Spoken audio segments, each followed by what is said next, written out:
Not all wealth begins with money. Sometimes it begins with space.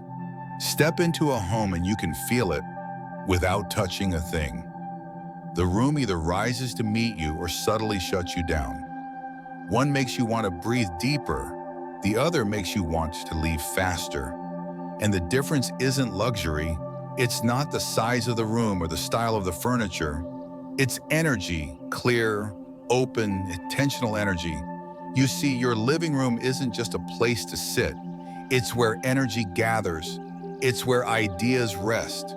It's where future plans are quietly shaped without a single word. In homes where wealth flows steadily, this room is never accidental. The choices may look simple: soft lighting, grounded seating, objects placed with care. But behind those choices is a deep understanding of how space shapes momentum. And the wealthiest people, whether they know Feng Shui or not, often follow the same invisible rules. They design with energy in mind. They leave space for clarity. They curate stillness, even in motion. Today, I'll share 5 specific energetic shifts found in the living rooms of those who don't just earn well, but live well. These are the people whose homes reflect their inner clarity, not through excess, but through presence. And if you've ever felt that your space is holding you back, subtly draining you, keeping you reactive instead of creative, this video will give you tools to change that. No renovation required. You don't need more things. You need better flow. You don't need a bigger room. You need stronger alignment. You don't need lucky charms. You need deliberate anchors. And that's what we'll explore today: how small physical shifts can create real energetic changes that support clarity, calm, confidence, and prosperity. Now, before we dive in, let me ask one small thing. If this kind of grounded wisdom resonates with you, if you believe that our homes quietly shape the life paths we walk, please support this channel by liking this video, sharing it with someone thoughtful, and subscribing to New Day Mindfulness. We're very close to reaching our first 2,000 subscribers, and your support helps ensure that more people receive content that's rooted in timeless insight, not trends. Your attention matters. Your space matters. And you being here tells me you're already someone who listens to the quiet signals, someone who chooses intentional over impulsive. Let's begin. Let's explore what your living room might be saying about your next financial breakthrough. Section 1, openness is a language of wealth. The wealthiest people in the world often have homes that feel remarkably light, not in extravagance, but in spaciousness. Step into their living rooms and something in your body exhales. There's room to think, room to feel, room to pause.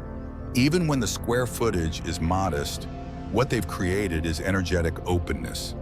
This isn't about leaving the space empty. It's about arranging it in a way that allows energy to In classical Feng Shui terms, this is qi in motion, the unobstructed flow of life force through a home. When qi can't move, opportunity doesn't either. And in a living room, that stagnation shows up in small but telling ways. A coffee table jammed too close to the sofa, a stack of unopened packages in the corner, a doorway that barely opens all the way because something bulky is always behind it.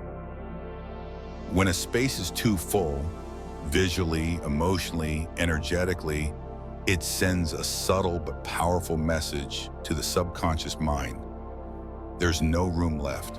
And what that usually translates to, over time, is emotional overwhelm, decision fatigue, and blocked creativity. That heavy, boxed-in feeling after a long day, that sudden anxiety spike when walking into your own home. Often, it's not work stress or bad weather. It's stagnant qi, the corners you forgot to tend to, the objects that have overstayed their welcome, the furniture that fit your old life, but no longer fits the life you're trying to grow into. Now consider this. In homes where wealth flows effortlessly, space is treated like currency. It's protected. It's valued. There's always a sense of breath between objects. Nothing feels cramped and nothing is trying too hard. Open layouts, even in small apartments, aren't about minimalism for aesthetics. They're about circulation. In Feng Shui, the living room represents both the heart and the voice of the household. It's where energy arrives after passing through the front entrance and decides whether to settle or scatter. Take Richard Branson as an example. Known for his pioneering spirit and risk-taking mentality, his homes often reflect the same principles that drive his businesses: freedom, movement, fluidity.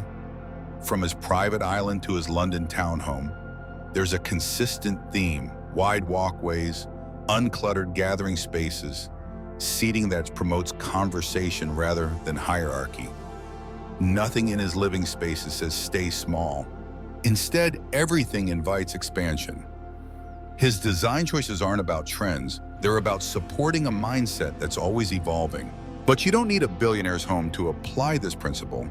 In fact, the smaller your space, the more critical openness becomes. In Feng Shui, a cramped room isn't just uncomfortable, it's energetically tight. It restricts not only physical movement, but also mental flexibility and emotional ease. Think of how differently you behave when you walk into a room that's open versus one that's crowded. In one, you take your time. You breathe, you reflect. In the other, you rush, you shorten your sentences. You want to get out. That's not just mood, that's environment shaping mindset. Here's a simple test I've used with clients over the years. Walk into your living room as if you were someone who's never been there before. Imagine you're a guest, curious but neutral. What draws your eye? What makes your shoulders tighten? Are there any objects that seem to block movement, physically or visually? Are you zigzagging to cross the room? Is there something heavy in the corner that you haven't touched in 6 months, but you're used to seeing? These are your energetic bottlenecks. They may be quiet, but they're not harmless. Sometimes people ask, does that one extra side table really make a difference? And my answer is always yes. Not because the table is bad, but because space is never neutral. Every object either contributes to flow or blocks it. And the effects aren't abstract. They show up in the real world. Clients who removed one overly large piece from their living room have reported sleeping better, getting clearer on decisions, and even resolving lingering family tension. It sounds improbable until you remember your environment is a mirror. Change the space, and your inner dialogue often shifts to match. Here's a practical suggestion. Choose one object in your living room today that feels just a bit too much. Not because it's ugly or broken, but because it complicates the space. It interrupts the flow. Maybe it's a chair that nobody ever uses, but everyone bumps into. Maybe it's a decorative piece that used to feel meaningful, but now just looks tired. Remove it, not permanently if that scares you, just for a week. Watch what changes. Does the room breathe better? Do you move differently? Do conversations feel easier? Chances are the answer will surprise you. In Feng Shui, space is never just background. It's a co-creator. And in the living room, where energy gathers and stories unfold, openness becomes an unspoken invitation. Not just for guests, but for good fortune. Because wealth doesn't like to be squeezed. It arrives where there's space to land. This is why the wealthiest people protect their living rooms from visual clutter and emotional congestion. They make space for what's next. They keep their rooms energetically honest. No hidden piles, no blocked doors, no furniture that apologizes for being there. Every piece has a reason. Every layout tells a story. And the story is this: I'm ready. Because readiness isn't about perfection. It's about spaciousness. The kind of spaciousness that says there's room for more. Section 2, clean space, clear thinking. If the first energetic shift in a living room is openness, the second is clarity. And clarity begins not with what you buy, but with what you maintain. In every financially abundant home I've walked through, whether in a Manhattan high-rise or a single-story retreat in Bali, there's one recurring pattern I notice immediately. The living room is clean, not sterile, not obsessively minimalist, but unmistakably cared for. Surfaces are respected, objects have room to breathe, and there's an invisible sense that someone, somewhere is paying attention. This isn't about perfectionism or aesthetics, it's about qi. The quality and movement of energy in a room is deeply shaped by how you treat the physical surfaces that hold it. A dusty coffee table might seem harmless, but energetically it's a signal that attention has gone missing. In Feng Shui, dust is stagnation made visible. Clutter is indecision taking form. And the more you let them build, the more they reflect and reinforce internal confusion. There's a saying in classical Asian homes, the broom isn't just for dust, it's for the mind. The act of sweeping, wiping, resetting, especially at the end of the day, isn't merely household maintenance. It's energetic hygiene. It's a way to conclude what was and make space for what could be. Wealthy households don't keep their living rooms clean because they're afraid of mess. They do it because they understand how clarity protects momentum. When you walk into a space that's been gently restored each evening, your nervous system recognizes it. It softens, it trusts, it lets go. And in that release, insight often arrives quietly, intuitively, the way water finds the path of least resistance. From a spiritual lens, this practice has even deeper roots. In Buddhist adjacent teachings, particularly those shaped by Zen traditions, clutter is more than physical buildup. It's emotional residue. It represents attachment, unfinished business, and resistance to impermanence. Every item you don't need but continue to hold on to is a subtle vote against change. And in a living room where your mind is meant to relax, that vote becomes especially loud. The unopened box in the corner, it whispers, "You're not ready." The forgotten candle covered in dust, it mutters, "You're losing momentum." These objects speak even when you're not listening, and over time they shape how you think, how you feel, and how confidently you move forward. Let me share a quick story. A client of mine, let's call her Lydia, had recently taken a risk, leaving her stable corporate job to start her own wellness brand. She was brilliant, creative, and well-funded, but after 6 months, nothing felt like it was landing. Partnerships fell through, content felt flat, income trickled instead of flowing. When I visited her apartment, I immediately sensed why. Her living room, though beautifully furnished, hadn't been reset in months. Papers piled up behind the TV. A decorative tray meant to hold a few items was overloaded with keys, cords, receipts. The sofa was buried in unfolded throws, half-read books, and yesterday's coffee mug. She'd been too busy building to notice that the very space meant to support her vision had become a mirror of her overwhelm. Together, we cleared just 3 surfaces. We didn't buy anything new. We didn't throw anything out. We simply made space. She chose to light a small sandalwood incense each evening, wipe down her glass table with care, and open the windows for 5 minutes, even in winter. Within a month, 2 collaborators reached out. One was an old mentor she hadn't spoken to in years. The other, a wellness podcast with over 100,000 subscribers, invited her to be a guest. Coincidence? Maybe.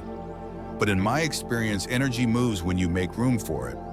This is why I often recommend a simple ritual. Before going to bed, reset your living room. Not as a chore, but as a gesture of clarity.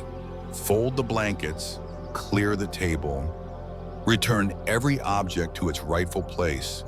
Light something gentle, incense, a candle, or even a small essential oil diffuser. And if nothing else, open a window, even briefly. Let the air shift. Let the space exhale. When you do this consistently, your living room becomes more than a backdrop. It becomes a partner in your growth, a space that says, today is complete, tomorrow is welcome. One thing I've noticed in high-level clients, executives, entrepreneurs, creatives at the peak of their fields, is that they don't tolerate energetic noise in their central spaces. They'll forgive a messy closet. They'll delay reorganizing the garage. But their living room, it's sacred because that's where energy lands after a long day. That's where decisions echo. That's where family stories unfold. And that's where wealth energy, if given room, tends to grow roots. This practice doesn't require money. It doesn't need fancy organizers or new furniture. It just requires intention and maybe 5 minutes of your time. But the impact it can have on your peace of mind, your daily confidence, and yes, even your financial clarity is often disproportionate to the effort. That's the beauty of energy. When you align with it, you don't have to push. You just have to allow. So ask yourself tonight, when you walk into your living room, does it feel clear or does it feel burdened? Are the surfaces alive with possibility or dulled by buildup? Can your eyes rest or are they always searching? If the answer is anything less than peace, don't wait for the weekend to do a deep clean. Start with a corner. One tray, one shelf. Make it pristine, make it intentional, and observe what shifts, not just in the room, but in you. Because clarity isn't just something we think, it's something we cultivate. And the more you cultivate it in your space, the easier it becomes to access in your decisions. That's when the magic starts. That's when the energy changes. And often, that's when fortune finds its way back in. Section 3, atmosphere is a secret tool. There's a reason why you can walk into one home and instantly feel like you've stepped into sanctuary, while another, though beautifully decorated, leaves you agitated within minutes. It's not about style, it's about atmosphere. And atmosphere isn't built on objects, it's built on energy. In many of the most financially stable homes I've studied, atmosphere is treated as seriously as architecture. Wealthy individuals, particularly those who value longevity and clarity in their careers and relationships, tend to curate not just how their homes look, but how their homes feel. They don't necessarily say it in spiritual terms, but they are, knowingly or not, applying some of the deepest principles of Feng Shui, particularly the cultivation of Sheng Qi, the kind of life-affirming energy that uplifts the nervous system, refreshes mental clarity, and subtly magnetizes opportunities. Sheng Qi is activated not by grandeur, but by sensory harmony. That means soft lighting instead of glare. That means warm wood instead of cold plastic. That means gentle music or natural sound, like a subtle water feature or rustling plants, rather than a blaring television that echoes into emptiness. It's about creating a space that breathes alongside you. One that listens, one that allows silence, but never feels silent in a dead way. Let's begin with light. Most homes default to overhead lighting, often bright white or cold LED panels. While functional, this form of light is what we call cutting qi in Feng Shui. It doesn't nourish, it slices. Over time, spaces dominated by harsh overhead light create an almost invisible fatigue. Your eyes strain, your thoughts race, your body remains subtly on edge. Wealth-conscious homes avoid this. Instead, they layer lighting. A central lamp casts a warm glow at eye level. A candle softens the corners of a room. A dimmable bulb behind the sheer curtains adds depth and mystery, mimicking natural twilight. These small lighting choices don't just decorate a room, they change your brain's chemistry. They invite serotonin. They quiet cortisol. They teach your energy system that this is a place of restoration, not defense. Think of Michelle Obama's home, often described as warm, rooted, composed. Photographs and descriptions consistently highlight her use of natural materials, soft illumination, and curated textures. There's wood and stone, but never in excess. There are throws and rugs, but always arranged with intention. The result is a home that reflects her public energy, graceful, alert, grounded in strength, but never overwhelming. That's Feng Shui in practice. Now let's talk texture. In energy-sensitive design, surfaces are communication tools. A plush velvet pillow invites pause. A smooth clay pot signals earth grounding. A bamboo tray says contain and respect. But a plastic desk, a synthetic throw blanket, a pleather ottoman, these don't just feel wrong to the skin. They confuse the space. They block emotional feedback. In rooms with too many artificial materials, people often report a sense of disconnection. They speak in shorter sentences. They fidget more. Their attention scatters. And yes, their financial focus suffers. In Buddhist-aligned interior logic, the materials that touch your skin, the seat you sit on, the floor you step on, the blanket you rest under, shape your state of being. This isn't aesthetic snobbery, it's energetic literacy. Just as a meditation cushion supports the shape of awareness, your home's materials support or distract from the shape of your intentions. In practice, this doesn't mean you need to spend thousands of dollars on artisan textiles. It means choosing one or two natural pieces and placing them with reverence. A cotton throw draped over your reading chair, a ceramic bowl with fresh herbs on the coffee table, a woven mat by the entrance to soften your transition home. These aren't just style statements, they're energetic cues. They whisper to your subconscious, you are supported, you are safe, you are seen. Sound plays a role too. Most homes are filled with unconscious noise, buzzing appliances, alerts from phones, background TV. But a space that cultivates wealth energy often cultivates intentional sound. Sometimes it's actual silence. Sometimes it's low-volume music in the background, instrumental, ambient, designed to match the energy of the moment. Some clients I've worked with even use subtle white noise, like wind through trees or distant water, to buffer the chaos of urban life. Sound doesn't just fill a room, it frames it. It tells your brain what to expect, how to feel, and how long to stay. That's why so many luxury hotels and high-end spas invest in sound design as carefully as they do furniture. They're not just selling comfort, they're selling resonance. You can replicate this at home without spending a dollar. Try walking into your living room and simply listening. What do you hear? Is it peaceful? Is it cluttered with sound? Is there a hum that makes you restless without realizing it? Change one thing.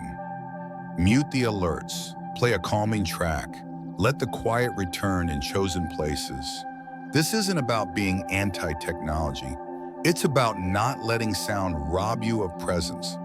When light, texture, and sound begin to align, your space starts speaking a different language. It no longer just holds your furniture. It holds your vision. It becomes a space that gathers your focus instead of scattering it. And when that shift happens, people notice. You'll find that you think more clearly on that sofa. Conversations become more honest. You stop reaching for your phone the moment you sit down. And slowly over time, your sense of possibility begins to expand. One of the most understated traits of the homes I've been invited into, particularly those of people who've sustained wealth over decades, not just earned it, is their quiet refusal to let atmosphere be accidental. They don't allow ugly light to dominate. They don't tolerate jarring materials, and they certainly don't fill every moment with sound. Instead, they choreograph the mood of their living room like a conductor leading an orchestra, not rigidly, but with deep attention. You can do the same. Begin tonight. Swap one overhead bulb for a lamp with a soft amber tone. Choose one synthetic object and replace it with something that grew from the earth. Pay attention to how that shift makes you feel, not just in the room, but in the rest of your life. Because the living room isn't where wealth is displayed, it's where wealth is rehearsed. And when the atmosphere aligns with your values, your bank account tends to follow. Section 4. Scent is memory and mood. Long before the written word, long before symbols or spoken language, there was scent. A wisp of jasmine carried through an open window, a crushed orange peel at the bottom of a market basket, the sharp warmth of cinnamon dusted across a fire-heated dish. Scent is the oldest, most immediate form of memory the body knows. Unlike sound or sight, which must be processed by multiple regions of the brain, scent travels straight to the limbic system, the center of emotion, memory, and survival. That's why one inhale can shift your entire internal weather pattern without you even realizing it. In Feng Shui, scent isn't just a pleasant add-on. It's an invisible but potent current of qi. It moves through space like breath through lungs. When intentional, it nourishes. When ignored, it stagnates. In homes where wealth energy is cultivated and retained, particularly among those who understand the subtle relationships between environment, mood, and momentum, scent is rarely accidental. It's curated, it's strategic, and it's deeply personal. Let's begin with the energetics. Scents carry elemental codes, not just metaphorically, but in the way they interact with your nervous system.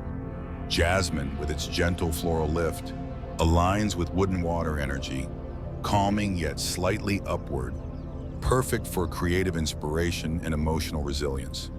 Orange peel belongs to firewood, bright, joyful, mood-enhancing, often used to invite guests or awaken stuck energy. Cinnamon brings fire, pure and assertive. It activates appetite, not just for food, but for courage, risk, engagement. And then there's sage, an earth metal blend, grounding, protective, clarifying. It cuts through emotional clutter the way a mountain cuts through fog. Affluent homes often choose a signature scent not for branding, but for atmosphere cultivation. Just as hotels have long understood the power of scent branding, soft cedar in the lobby, citrus in the spa, wealth-aware homeowners do the same. But it's not about overpowering a space. It's about subtle reinforcement. I once visited a couple in Singapore whose home smelled faintly, consistently, of dried osmanthus and bergamot. The scent wasn't strong, it didn't announce itself, but it lingered. It softened. It created the impression not just of beauty, but of care. And that care was everywhere, in how they spoke, in how they managed their finances, in how they approached conflict with calm precision. That's the power of scent done correctly. It's not fragrance, it's frequency. Let's pause for a caution. Not all scents are helpful. In fact, many of the synthetic fragrances found in cheap air fresheners, plug-ins, or mass-produced candles do more harm than good. They overwhelm the qi of a space. They spike the nervous system with artificial compounds. They confuse your body's natural ability to respond and regulate. In Feng Shui terms, they generate what we call sha qi, cutting or chaotic energy. Homes that rely on synthetic scenting often experience emotional volatility, sleep disruption, or a strange sense of disconnect, even if everything looks perfectly arranged. That's because the energy is being perfumed, not healed. Instead, lean into natural sources, dried herbs, citrus peels, resinous woods like Palo Santo or sandalwood, a pot of simmering cinnamon sticks and clove on the stove, a sachet of lavender tucked into a pillow or drawer. These create scent environments that evolve, breathe, and adjust with the temperature and mood of the space. For example, placing a bowl of dried orange peel and star anise in the living room does more than add aroma. It signals to the energy of the room. We are awake, we are receptive, we are engaged. Adding a lemon clove pomander, made by piercing a whole lemon with dried cloves and setting it in a dish, does more than refresh the air. It stabilizes. It says this is a space of welcome, of warmth, of clarity.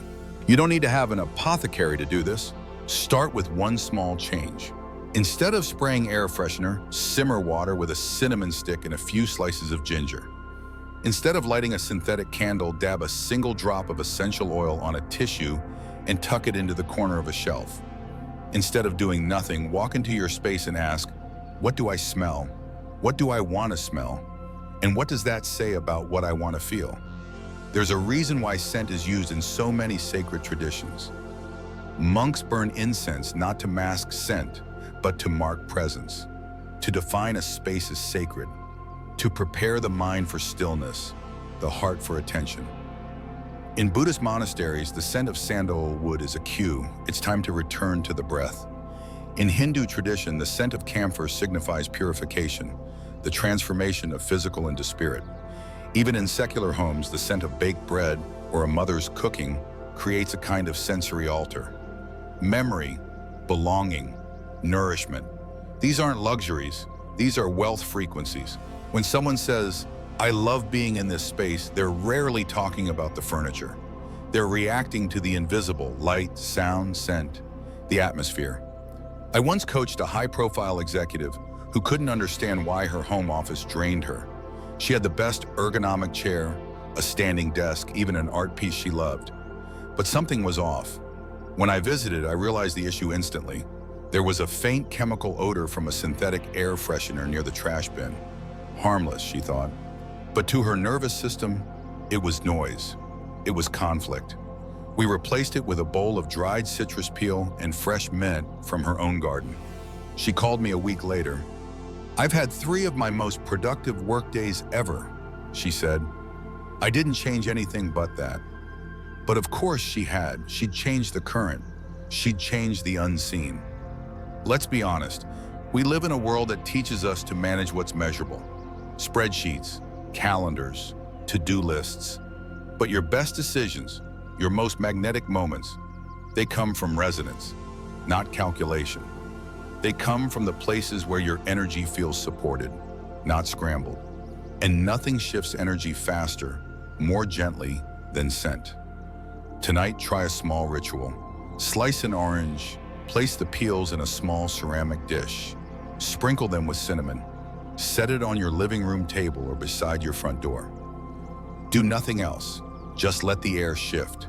Let the energy adjust. Let your nervous system feel the cue. Something is fresh here. Something is clean. Something is opening. That's not superstition. That's alignment. That's energy literacy. When you begin to understand the power of scent, not as a luxury, but as a tool, you stop letting the world shape your emotions by accident. You start choosing the mood of your space as deliberately as you choose the tone of your voice or the direction of your goals. And from that small but vital shift, bigger things begin to move. Ideas, opportunities, relationships, wealth, not in the form of magic, but in the form of momentum. Because the truth is, your home already speaks. The question is, are you listening? And if so, what does it smell like when you walk into your future? Section 5. Symbolism matters more than style. In homes where energy is cultivated rather than consumed, style is never the main driver. At first glance, you might see a beautiful object, a sculpture, a painting, a textured rug, and assume it's there for aesthetic appeal. But look deeper into homes where prosperity flows consistently, and you'll notice something else entirely. Meaning, the wealthiest, most energetically balanced spaces don't just look good, they speak to something. They carry story. They hold intention. And in Feng Shui, that intention is what turns a space from neutral to nourishing, from still to magnetic. Let's be clear, style can be seductive. Retail catalogs, influencer posts, and home shows often glorify the sleek, the curated, the color-coordinated. And there's nothing inherently wrong with beauty. But beauty without grounding is like a balloon without a string. It floats, aimless. You walk into the room and feel impressed, maybe even inspired, but you don't feel invited. That's the difference between visual design and energetic coherence. In homes that retain luck, clarity, and long-term wealth, every object has been chosen not just for how it looks, but for what it represents. Energetically, this falls under what Feng Shui practitioners call intentional anchoring. It's the practice of aligning visible elements of your home with unseen desires or values. You could fill a wall with abstract prints, but one small image of something meaningful, a place you hope to visit, an ancestor you want to honor, a quote that recenters your mind, can carry more chai than 50 framed canvases combined. Because symbolism doesn't just fill space, it calibrates it. Consider the layout of many traditional Vietnamese homes. You'll often find a small altar in the living room, not grand, not intrusive, but present. It might hold a photo of a grandparent, a ceramic cup of water, a few fresh fruits, and a single candle. It is quiet, but it radiates. That altar does more than honor the past. It roots the present. It tells the space this family values legacy.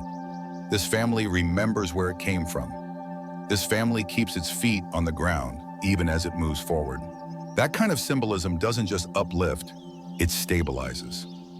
Now let's take it to the modern stage. Jay Shetty, author, former monk, and globally followed speaker, exemplifies this principle in his living room. Amidst the potential to decorate with trend-forward objects or brand-name furniture, he keeps only 2 items on his mantle: a carved figure of Ganesh, the Hindu deity known as the remover of obstacles, and a framed quote from one of his spiritual teachers. That's it. No shelf clutter, no faux books for design, no filler items picked up last minute to complete the look. Just 2 symbols, and they don't decorate, they direct. They guide the energy of the room. They remind anyone who enters, including himself, what the space is about. It's not about being seen, it's about seeing clearly. There's a deeper lesson here that goes far beyond decorating. It touches on how we live.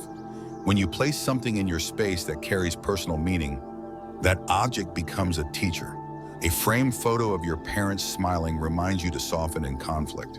A dried leaf from the tree you used to sit under when your business was struggling reminds you of resilience. A hand-painted bowl gifted by a friend before they moved across the world reminds you of generosity. These aren't decorative pieces. They are energetic cues. They whisper things into the nervous system every time you pass them. They make you feel more like yourself. They bring you home. By contrast, meaningless objects, even expensive ones, drain energy. Not because they're ugly or cheap, but because they have no emotional or symbolic anchor. A metal sculpture that came from a clearance shelf. A generic canvas print that matches the pillows but says nothing. A mass-produced statue of Buddha used purely for trend appeal. These items may not actively harm your space, but they don't help it either. They sit there, silent, empty. They pull focus without feeding the spirit. And in the long term, they dull your sensitivity to energy altogether. They make your home look full but feel flat. So, how do you shift from filler to frequency? You begin by asking a very different question. Not does this match, but does this mean something? It doesn't have to mean something to anyone else. In fact, the best symbolic objects are often invisible to guests. A shell from a beach you visited when you first felt financially secure. A simple piece of calligraphy from a trip to Kyoto. A wood carving from your grandfather's tool bench. These are not objects. These are energetic bookmarks. They hold space for moments in your life when something clicked, when your perspective shifted, when something in your identity felt clarified. That's what you want in your living room. That's what tells the chi in your home. This person is not just decorating, they are remembering. This principle is why the placement of symbols matters as much as the symbols themselves. An important object placed too low, like under a pile of clutter or behind a plant, will lose its energetic voice. It becomes hidden, muffled. You may still see it, but you won't feel it. On the other hand, an intentional object given visual and energetic space, on a shelf at eye level, on a small table with light nearby, becomes a kind of energetic compass. It quietly points you back to the values you want to embody, even when your day has been noisy or unfocused.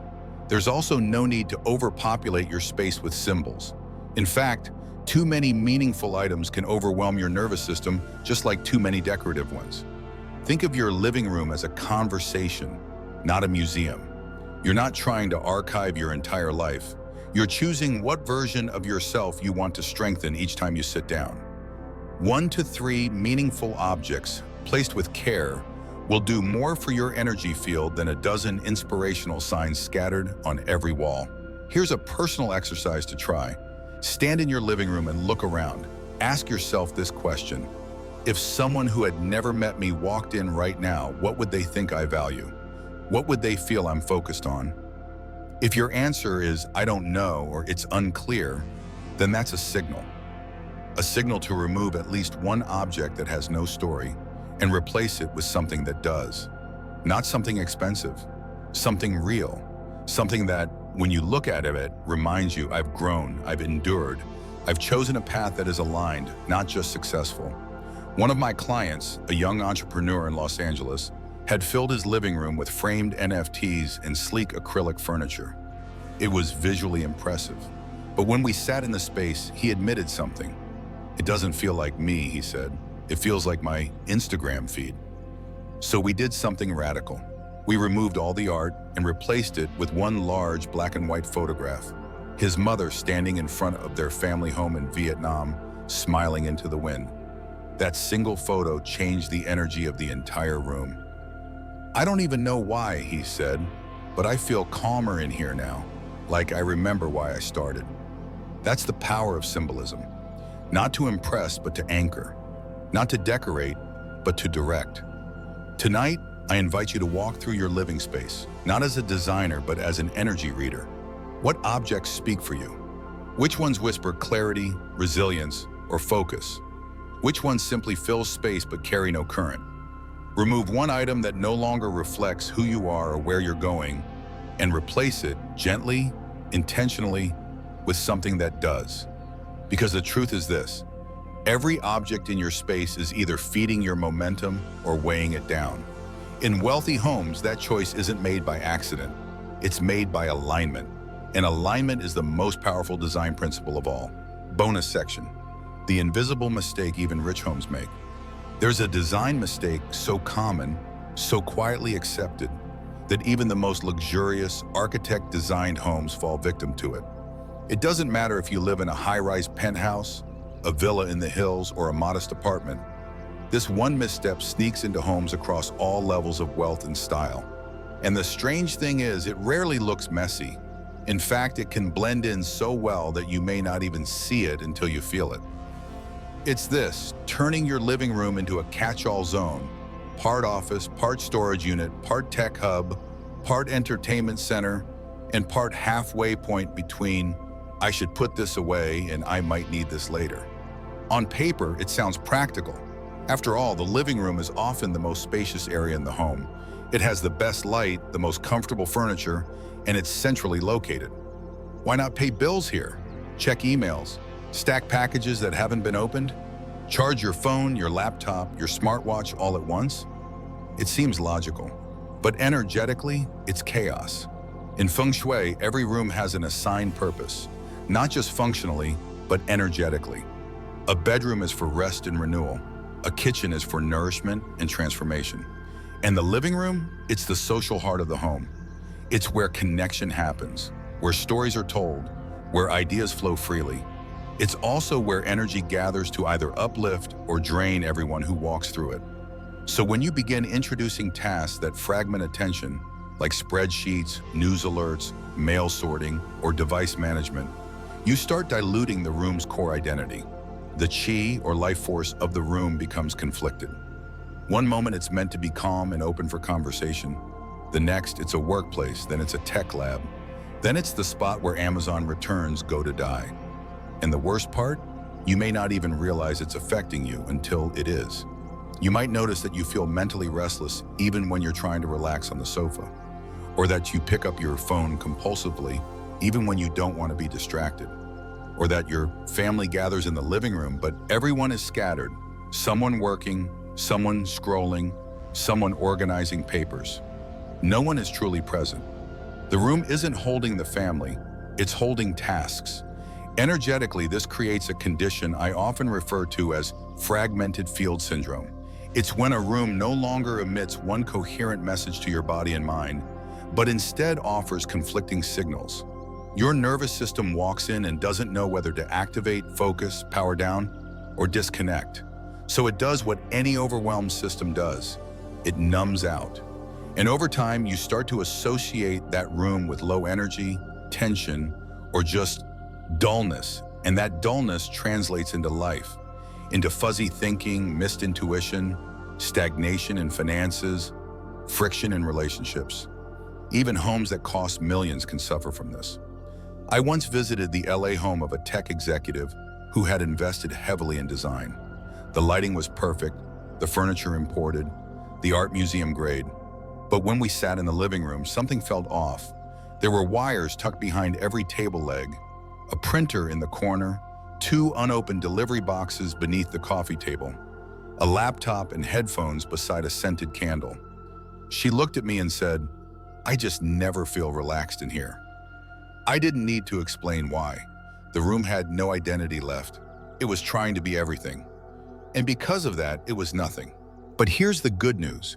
This is one of the easiest energetic mistakes to fix, if you're willing to reclaim intention. Step 1 is zoning. Even if your home is small and your living room has to serve multiple roles, create symbolic boundaries. Use a tray to contain remote controls or chargers, a soft box or covered basket to store work items. Put these items away when not in use, ideally by sundown. If you must work in the living room, light a candle when the work begins and blow it out when the session ends. This sends a clear signal to your body and your space.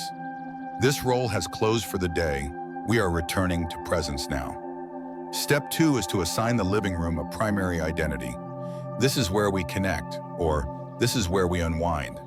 Everything in the room should support that identity. If something doesn't, if it belongs to another energy field, find it a new home or container. This includes things as small as mail and as large as your workstation. You're not just removing clutter, you're restoring coherence. And coherence is the currency of prosperity. When your living room becomes a space that communicates clearly, it stops draining you. It starts feeding you. You'll notice it first in subtle ways, deeper conversations, longer moments of quiet thought, a new sense of stillness at night. Then you'll feel it in bigger ways, more aligned decisions, smoother days, more creative flow. Because now the room is doing its job again. It's holding energy, not scattering it. Tonight, take a moment to sit quietly in your living room. Don't fix anything, just observe. What is this room trying to be? What energies are fighting for space? What could you gently remove to give the space back its voice? Start small. 1 device in a drawer, 1 work file relocated, 1 tangled cord resolved. These are not just aesthetic changes. They are energetic recalibrations, and they build momentum. Because once your space remembers what it's meant to be, so will you. Finally, we often think of the living room as a place to rest, to host, to be entertained. But beneath those functions lies something quieter and far more powerful. Your living room is a broadcast. Whether you realize it or not, this space is constantly telling the world, your family, your subconscious, and the energy around you, what you believe about comfort, about clarity, about wealth, and about your readiness to receive. It's not just furniture and lighting. It's your unspoken story. A tidy corner says, "I make space for calm." A cluttered surface whispers, "I'm overwhelmed." A meaningful object declares, "I know who I am and where I'm going." In an unloved space, it says nothing at all. And sometimes that silence is the loudest signal of all. In Buddhist informed thought, form is never just form. It's mind made visible. When you bring order to your outer environment, you're sending a gentle invitation inward, toward stillness, toward insight, toward freedom. And when your space is neglected, disjointed, or overburdened, your thoughts often echo that same pattern. Jumbled, restless, fragmented. So if your life has felt a little stuck lately, or your ideas feel slow to land, or your energy seems just out of reach, don't force yourself to hustle harder. Sit in your living room instead. Look around. What's speaking? What's waiting to be heard? Tonight I offer a small but sacred challenge. When the sun has set and the house is quiet, return to your living room. Turn off the overhead lights. Let it be lit only by something soft, a lamp, a candle, or even just the fading sky. Sit silently and ask yourself not what looks pretty, but what feels aligned. Then, without overthinking, choose one object that no longer reflects who you are or where you're headed. Remove it. Give it thanks if you must. And then add something else. A photo that makes you smile, a flower that lifts the air, a small bowl of citrus to invite clarity. You don't need to overhaul the whole room. Energy doesn't need grand gestures. It responds to sincerity, because every item in your space is either calling life toward you or keeping it at a distance. And the beautiful truth is this: you get to choose. If this message helped you see your living space through a new lens, one of energetic intention rather than decoration, I invite you to pass it on. Share this video with a friend who's quietly building a life of calm prosperity. Leave a comment below and tell me one small change you're making. I'd love to know. And if you haven't yet, please subscribe to New Day Mindfulness. We're nearing our 2,000 subscriber milestone, and with your support, we'll keep creating content that doesn't just look beautiful, but speaks to the spirit of your space and the direction of your life. Let's keep growing, one mindful shift at a time.